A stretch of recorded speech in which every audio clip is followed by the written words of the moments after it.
কিছু মানুষ আছে দেখবেন আপনাকে ছাড়বেও না, আপনাকে ধরবেও না। এর রহস্য কি বিস্তারিত এই আপুর মুখ থেকে শুনুন। সে আপনাকে হারাতেও চায় না, আবার পেতেও চায় না। কিছু মানুষ সম্পর্ক ভাঙে না, আবার ভালোভাবে গড়েও তোলে না। অর্থাৎ একটা আরো আরো ছাড়ো ছাড়ো ভাব। তারা আপনাকে এমন এক জায়গায় রাখবে যেখানে আপনি থাকবেন কিন্তু নিশ্চিন্ত নন। সে আপনাকে এমন এক জায়গায় রাখবে যেখানে আপনি থাকলেও তার জীবনে আপনার অস্তিত্ব কতটুকু তা নিয়ে যথেষ্ট সন্দেহ থেকে যায়।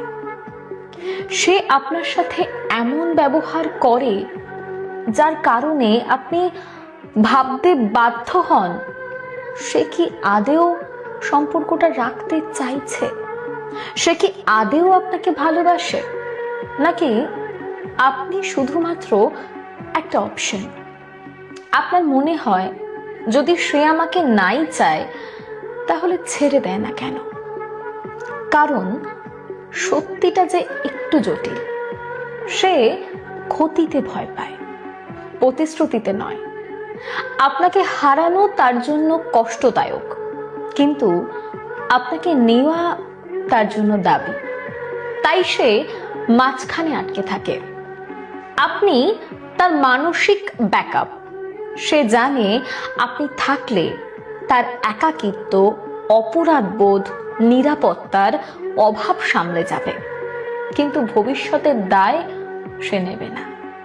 সে অস্তিত্ব চায়, তবে দায়িত্ব নয়। সে চায় আপনি তার পাশে থাকুন, কিন্তু তার সিদ্ধান্তে না। আপনি দূরে গেলে সে কাছে আসে, আর কাছে এলে আবার দূরে সরে যায়।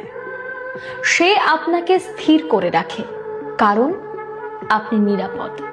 আর নিরাপদ মানুষকে সে ধরে রাখে ভবিষ্যতের জন্য নয়, নিজের উপযুক্ত অবস্থান তৈরি করার জন্য। সে আশা ভাঙে না, আবার পূরণও করে না, কারণ ভাঙলে আপনি চলে যাবেন, আর পূরণ করলে তাকে বদলাতে হবে। এই মাঝামাঝিটাই তার সুবিধা। সে এটাও বলে না যে থাকো, আবার এটাও বলে না যে চলে যাও। এই নীরবতাটাই তার কৌশল। কারণ সিদ্ধান্ত না নিলে কেউ দোষী হয় না। আপনি অপেক্ষা করছেন আর সে হিসাব করছে।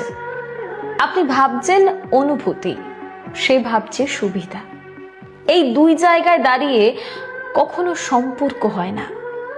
মনে রাখবেন, যে মানুষ আপনাকে হারাতে চায় না কিন্তু পেতেও চায় না, সে আপনাকে ভালোবাসছে না। সে আপনাকে ব্যবহার করছে নিজের মানসিক নিরাপত্তা হিসেবে। ভালোবাসা মানে পছন্দ, একটা সম্পর্ক মানে পূর্ণতা, সম্পূর্ণ। অর্ধেক পছন্দ মানে অর্ধ সত্য। আর আপনি এমন অসম্পূর্ণ জায়গায় থাকলে নিজেকে যে মানুষটা দেখবেন আপনাকে ছাড়তেও ভয় পায় এবং আপনাকে ধরতেও ভয় পায়, সত্যি বলতে সে মানুষটা হচ্ছে সুবিধাবাদী। সে আপনাকে সত্যিকার অর্থে ভালোই বাসে নাই। আর এইসব মানুষের কাছ থেকে দূরে থাকবেন। আর এই আপুর ভিডিওটা যদি ভালো লাগে অবশ্যই লাইক, কমেন্ট, শেয়ার করবেন।